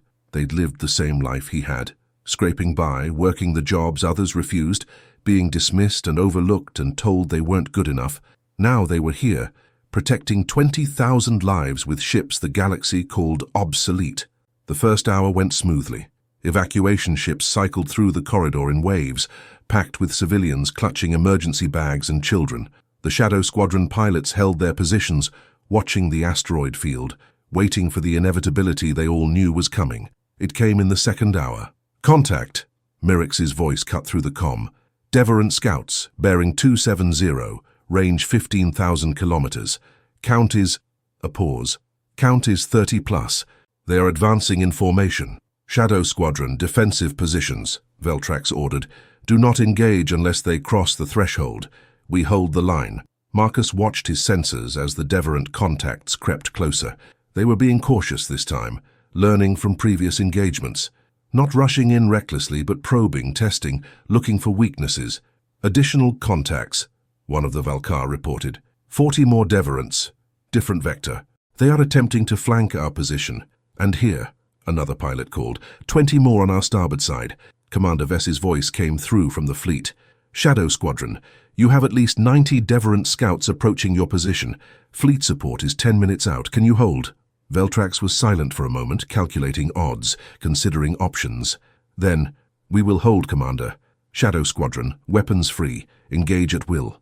The Deverants crossed the threshold simultaneously from 3 directions, and the battle erupted. Marcus opened fire on the first wave, his cannons roaring as he poured kinetic rounds into their formation. Beside him, Chen and Sarah did the same, the 3 human ships creating a wall of projectiles that forced the Deverants to scatter. Behind them, Throne's brother in the massive troop carrier activated point defense systems, shredding any Deverant that got too close to the evacuation ships. The Valkar pilots danced through the asteroid field, using their speed and agility to harass the flanking forces. Veltrax and Mirex vanished into stealth mode, appearing behind Deverant formations to deliver devastating surprise attacks. But there were too many. "I have 5 on my tail," one of the Valkar shouted. "Cannot shake them! Covering!" Marcus pulled the Ironwing into a hard turn, ignoring the G-forces that made his vision tunnel. He came up behind the pursuing Deverants and opened fire, destroying 2 and forcing the others to break off. "Thanks, human," the Valkar gasped. "That was too close." "Stay with the formation," Marcus replied. "Don't chase them into the field." But the Deverants were adapting again, using the asteroids for cover, striking from unexpected angles, coordinating their attacks with terrifying efficiency. One got through the defensive line and dove toward an evacuation ship packed with civilian children. Marcus saw it happening, saw the void weapon charging, knew he couldn't reach it in time. Then Sarah's ship screamed past him, putting herself directly between the Deverant and the evacuation craft. The void beam hit her starboard side and her ship shuddered violently. "Shields down!" Sarah called. "Hull breach sections 3 and 4. I'm venting atmosphere." "Sarah, disengage," Marcus ordered. "Negative. Still got evacuation ships incoming. I can hold—" Another Deverant hit her from a different angle. This time, Marcus heard her scream over the comm before the channel went dead. "Sarah." Chen's voice was raw. "Sarah, respond." Nothing. Marcus fought down the grief and rage and focused on the immediate problem. Sarah's ship was drifting, unpowered, directly in the evacuation corridor. If he didn't move it, the incoming ships would collide with it. "Chen, cover me!" he snapped, then burned toward Sarah's wreck. Throne's voice rumbled through the comm. "Human, what are you doing? We don't leave anyone behind." Marcus fired his grappler, one of the few original systems still functional on the Ironwing, and snagged Sarah's ship. The impact nearly tore his grappler arm off, but it held. He began pulling her wreck out of the corridor, his engines straining, Deverants swarming around him like angry hornets. Chen appeared at his wing, her guns blazing. "I've got your back, move!" They dragged Sarah's ship clear just as 3 more evacuation craft came through the corridor. Behind them, Veltrax and the others were holding the line, but barely. The Deverants were pressing hard now, sensing weakness, going for the kill. "Fleet support arriving in 3 minutes, Commander Vess reported. "Shadow Squadron, hold position." 3 minutes. Marcus checked his ammunition, down to 40%. His shields were at 30% and falling. Around him, the squadron was being ground down, each pilot fighting desperately just to survive the next few seconds. Then the asteroids themselves began to explode. "Deverant capital ship emerging," Mirex screamed. "It has been hiding in the field. It is firing on the station." Through the chaos, Marcus saw it. A massive Deverant vessel, easily 3 times the size of any they'd encountered, its hull bristling with void weapons. It had been waiting camouflaged among the asteroids, letting its scouts soften up the defenses before revealing itself. And now it was targeting Veritac Station directly. "Evacuation incomplete," someone shouted from the station. "We still have 8,000 civilians on board." The capital ship's main weapon began to charge, a gathering darkness that would erase the entire station when it fired. Marcus looked at his tactical display, calculating angles, distances, and impossible odds. The capital ship was 2,000 kilometers away. The Ironwing couldn't reach it before it fired. Nothing could, except maybe something too stupid to understand, that impossible meant impossible. Shadow Squadron, new priority target, Marcus said, his voice eerily calm. That capital ship doesn't fire, whatever it takes. Human, that is suicide, Throne said bluntly. Even if we reach it, our weapons cannot penetrate its armor. Then we find a weakness. Marcus pushed the Ironwing to maximum burn, racing toward the massive vessel. Because 8,000 people are about to die if we don't. For a moment, no one responded. Then Chen's voice came through, steady despite everything. I'm with you. As am I, Veltrax said quietly. And I, Mirax added. One by one, the rest of Shadow Squadron acknowledged, and together they burned toward the Deverant capital ship, a handful of battered fighters against a weapon designed to destroy worlds. Behind them, the evacuation continued, precious seconds ticking away. Ahead, the capital ship's main weapon continued charging, death gathering in the void, and Marcus Trent, flying his ugly, obsolete, impossible ship, refused to accept that 20,000 lives would end here. Not while the Ironwing could still fly, not while there was still a chance, however small, to do what humans did best, show up when everyone else said it was impossible, and prove them wrong. The Deverant capital ship filled the Ironwing's viewport like a mountain of chitin and darkness. Its hull was segmented, organic-looking, covered in the same light-absorbing carapace as the smaller ships, but on a scale that defied comprehension. Void weapons studded its surface like tumors, and at its core the main cannon continued charging, a gathering sphere of absolute nothingness that would erase Veritax Station and everyone still on it. Marcus calculated intercept time. 90 seconds until they reached effective weapons range. 120 seconds until the capital ship fired. They weren't going to make it. Shadow Squadron, spread formation, Veltrax ordered, his voice tight with controlled urgency. We need to identify a vulnerability. Throne, target the weapon emplacements. Valka, harassment runs on the flanks. Silthine, find me a weak point. Already scanning, Mirax replied. But the armor is uniform. I see no obvious. Wait, there. At the base of the main cannon, a thermal signature.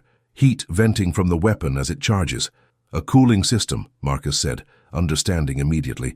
If we can disable it, the weapon will overheat and potentially detonate, Veltrax finished. But reaching that point requires penetrating their defensive screen and surviving long enough to deliver sustained fire on a target less than 10 meters wide. So, impossible, Chen said flatly. We've done impossible before, Marcus replied. Throne, I need you to open a hole in their defenses. Chen, you're with me on the attack run. Everyone else, keep those support fighters off us. The squadron hit the capital ship's defensive perimeter, and the void erupted with fire. Deverant scouts swarmed from launching bays along the massive vessel's hull, dozens of them, hundreds, more than Marcus could count. The point defense weapons activated, filling space with energy beams that would have been devastating anywhere except here, where the asteroid field's lingering ionization degraded their effectiveness. Throne didn't slow down. The massive Torvan heavy fighter crashed through the defensive screen like a battering ram, his kinetic cannons blazing. He didn't try to evade. He didn't try to be clever. He just flew straight at the thickest concentration of Deverants and started killing them, his ship's absurd armor soaking up damage that would have vaporized anything else. Path is open, Throne roared, but I cannot hold it long. Marcus and Chen dove through the gap, their ship screaming toward the capital ship's surface. Deverant scouts pursued, void weapons flashing. Marcus felt impacts against his shields, felt them weaken and fail, felt projectile rounds start to hammer against his armor. The Ironwing shuddered, but kept flying. Target acquired, Chen called. I see the heat vent. Coming in on attack vector.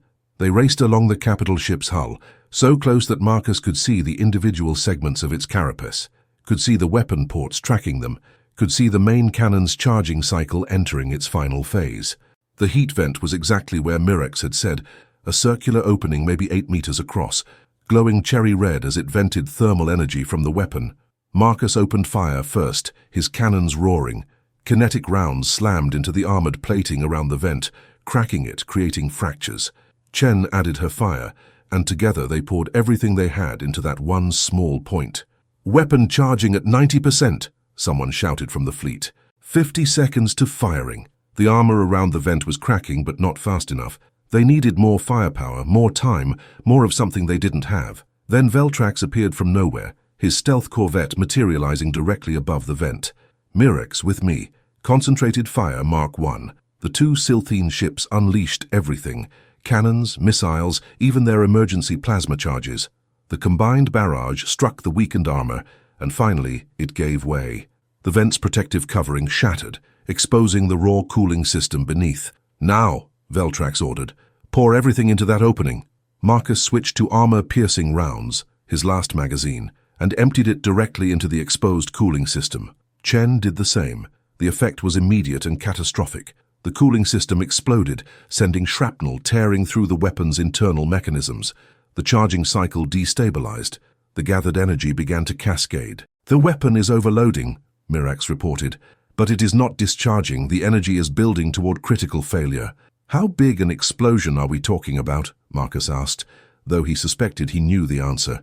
"Large enough to destroy this entire asteroid field and everything in it. We have perhaps 30 seconds before detonation." Marcus looked at his tactical display. The evacuation ships were still cycling through the corridor. The fleet was still 10 kilometers away. 30 seconds wasn't enough time to get everyone clear, but it was enough time for something else.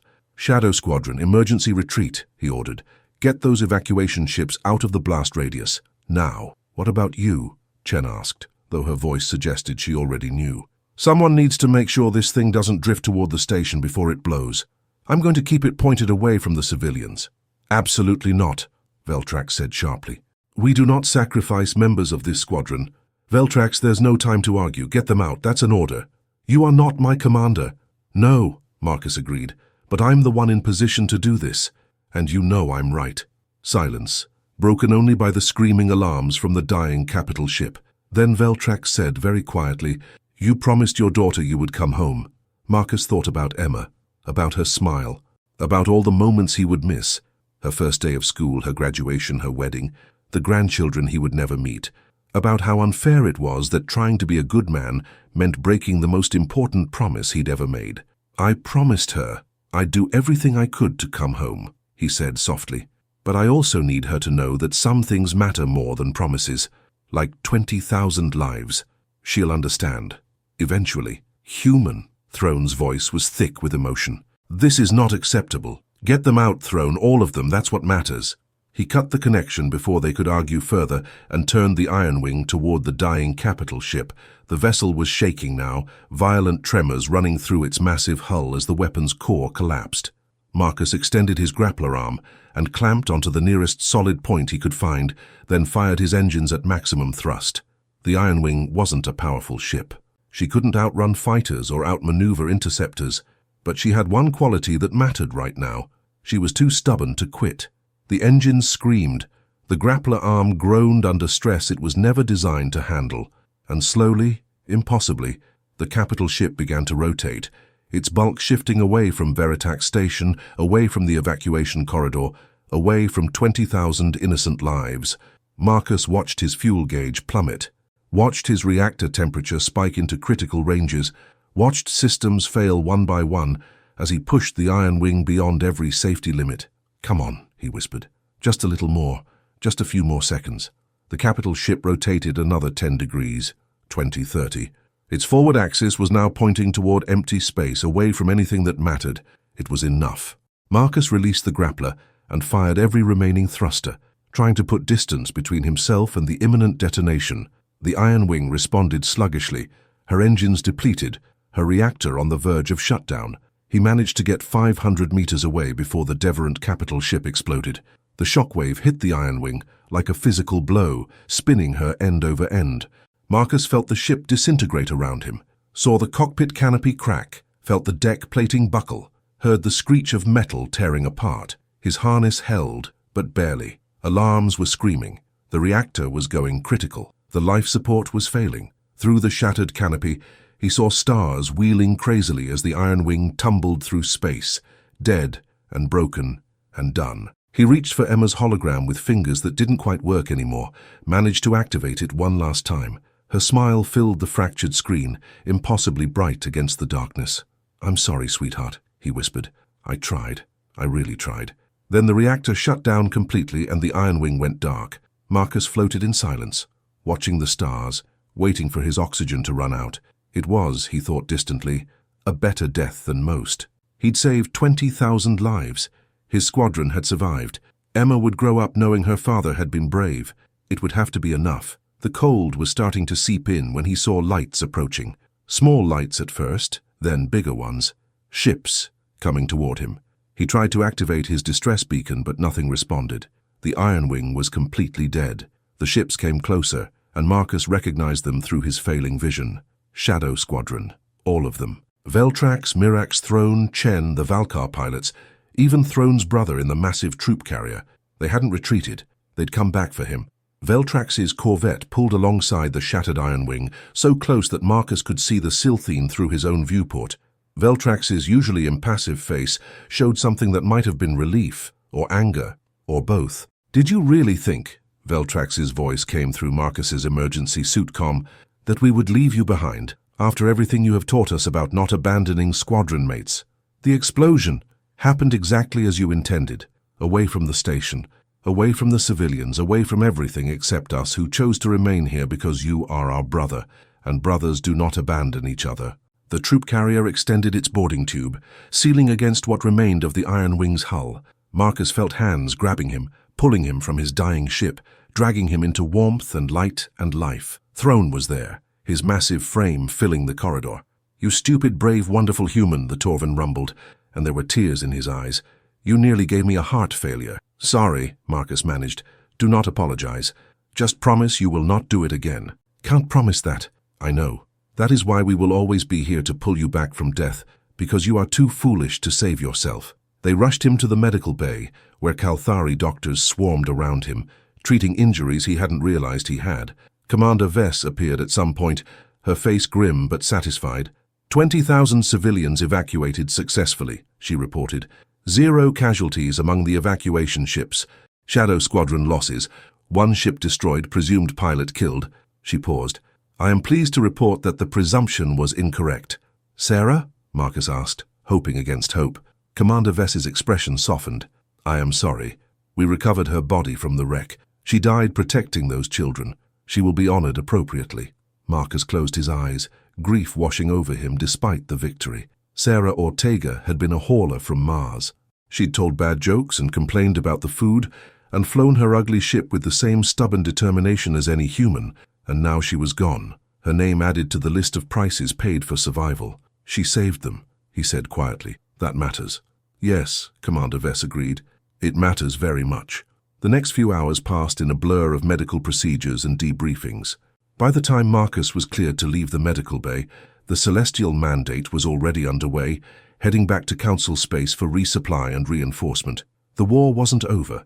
It wouldn't be over for a long time, but they'd won today. They'd held the line, saved the civilians, and proven once again that survival wasn't about having the best technology or the fastest ships. It was about refusing to quit when quitting was the reasonable choice. Marcus made his way back to Bay 97, where the remnants of the Ironwing had been deposited. She looked even worse than before. The cockpit was shattered, the hull breached in a dozen places, the engines completely destroyed. The chief engineer had already declared her beyond any hope of repair. "This time," the Axthari had said with finality, "she is truly scrap." But Marcus stood there anyway, running his hand along the scarred metal, remembering every battle, every impossible situation she'd survived. The Ironwing had never been beautiful. She'd never been fast or elegant or sophisticated, but she'd been there when it mattered, and she'd brought him home every time, almost every time. "They are building you a new ship," Veltrax said, appearing beside him with that unnerving silence. "A Mark 9 close assault fighter, newer model, better systems. Commander Vess insisted you receive priority. That's generous. You earned it. Several times over." Veltrax looked at the wreckage. "But this ship was special, was it not? It was not just a machine to you." Marcus thought about that. "The Ironwing was the first ship I ever owned. I bought her with money I'd saved for 10 years. She was supposed to be my ticket to independence. Haul cargo, make enough to bring Emma to live with me, build a life. Then the war started, and they conscripted everything that could fly. He touched the torn hull plating. She wasn't special because she was good. She was special because she was mine. Because we survived together. Because every scar on her hull was a reminder that we'd faced impossible odds and refused to die. The new ship will not have such history, Veltrax observed. No, but maybe that's good. Maybe the new ship will have a chance to be something the Ironwing never was. A ship that brings its pilot home safe, instead of barely. They stood in silence for a moment. Then Veltrax said, Craxon has requested to speak with the squadron. He has been cleared for limited duty. They gathered in the squadron briefing room, what remained of Shadow Squadron, plus a few new recruits who had requested transfers after hearing about Veritax Station. Craxon stood at the front, his forearms still wrapped in healing bandages, his once arrogant bearing humbled by experience. I came here to apologize, the Kalthari said without preamble, to all of you, but especially to the humans. I spent weeks mocking you, dismissing you, calling you primitive and weak. I valued glory over loyalty, kills over survival, my reputation over my wingmates' lives. He looked directly at Marcus. And then you saved me, not because I deserved it, not because I had earned it, but because you refused to let anyone die alone, even someone who had shown you nothing but contempt. That lesson cost you dearly, your ship, nearly your life, and the life of pilot Sarah Ortega, who died embodying the same principles you taught this squadron. Craxon's mandibles trembled. I do not know if I can become the pilot you are, the soldier you are, the person you are, but I wish to try. I wish to learn what it means to value others above glory, to measure success not in kills, but in lives saved, to understand that true strength is not about being superior, it is about showing up when everyone else says it is impossible. He stepped forward and, in a gesture that shocked everyone present, lowered himself to one knee. Pilot Trent, if you will have me, I wish to request transfer to Shadow Squadron, not as an ace, not as a leader, simply as a pilot who wants to learn how to be worthy of the rescue you gave me. Marcus looked at him for a long moment, at the proud warrior who had been broken by his own arrogance and was now trying to rebuild himself into something better, at the living proof that even the worst people could change when confronted with the right example. Yes, Marcus said simply. Welcome to Shadow Squadron, Craxon. We're glad to have you. The squadron began to disperse, pilots heading to their ships or quarters, when a priority message came through the comm system. Pilot Marcus Trent, report to Communication Bay 3 immediately. You have an incoming personal transmission. Marcus's heart jumped. Personal transmissions were rare in wartime, reserved for emergencies or... He ran. Communication Bay 3 was small, private, designed for confidential conversations. The technician on duty gestured him to a console, then discreetly withdrew. Marcus sat down, his hands shaking as he activated the display. Emma's face appeared on the screen, not a hologram this time, but a live feed. She was bigger than he remembered, her face thinner, her hair longer, but her smile was exactly the same. "Daddy!" she squealed, and the sound of her voice hit him like a physical blow. "You're alive. Aunt Linda said you were in a big battle and they didn't know if... But you're here, you're really here." "Hey, sweetheart," Marcus managed, his throat tight. "Yeah, I'm here. I'm okay. They're showing the news about Veritax Station. 20,000 people saved. And they said it was because of pilots who stayed and fought even when it was scary. Was that you? Were you one of them?" Marcus thought about lying, about downplaying it, about protecting her from the reality of what he'd done. Then he remembered that he'd made this choice precisely so she would understand what mattered. "Yes," he said, "that was me and my squadron. We stayed because those people needed us." Emma's eyes were wide. "Were you scared?" "Terrified. But sometimes you have to do the right thing, even when you're scared. Especially when you're scared." "Is that why you went to fight? To do the right thing?" "That and to make sure you grow up in a galaxy where people help each other instead of just looking out for themselves." He smiled at her through the screen. "How are you, sweetheart? How's school? How's Aunt Linda?" They talked for 15 minutes about her classes, her friends, the pet lizard she'd found, and convinced Linda to let her keep. Normal things. Beautiful things. The kind of things that made fighting worthwhile. When the transmission time ran out, Emma pressed her hand against the screen. "Come home soon, Daddy, okay?" Marcus pressed his hand against the screen, matching hers. "I'll do everything I can, Emma. I promise. I love you. I love you too, sweetheart. More than anything." The screen went dark and Marcus sat there for a long time, staring at his reflection in the blank display. He was 32 years old. He'd lost his ship, watched friends die, come within minutes of death himself. And tomorrow he'd wake up and do it all again, because the war wasn't over and people still needed protecting. But he'd talked to his daughter, heard her voice, seen her smile, and that made every impossible choice, every terrifying battle, every sacrifice worth it. He walked back to Bay 97, where his squadron was waiting, where the new Mark 9 fighter was being prepared, sleek and powerful, and ready to write new stories. Where Veltrax was reviewing tactical plans, Throne was running weapons diagnostics, and Kraxon was asking Mirex to teach him proper formation discipline. "Pilot Trent," Veltrax said as Marcus approached, "we have new orders. Another evacuation mission, another station under threat. We deploy in 12 hours. 12 hours, Marcus repeated. Barely enough time to rest, to prepare, to steal a few hours of sleep before the next battle. Too soon, Veltrax asked. Marcus looked at his squadron, this collection of outcasts and misfits of humans and aliens who had learned to value survival over glory, loyalty over reputation, showing up over being the best. He thought about Sarah, who had given everything to protect strangers. About 20,000 civilians who were alive because a handful of pilots refused to accept impossible. About Emma, growing up on a distant world, waiting for her father to come home. "No," he said, "it's exactly the right time. Because somewhere out there people need us, and Shadow Squadron doesn't leave anyone behind." They gathered around the tactical display, planning the next mission, ready for the next impossible task. The galaxy still didn't think much of humans. The Council still saw them as primitive.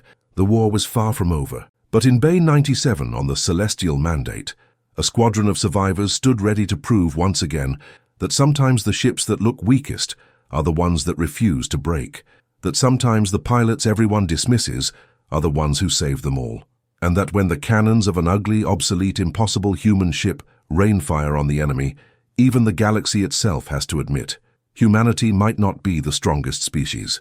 They might not be the fastest or the most sophisticated, but they were the ones who showed up when everyone else said it couldn't be done. And in the end, that was enough to change everything. The end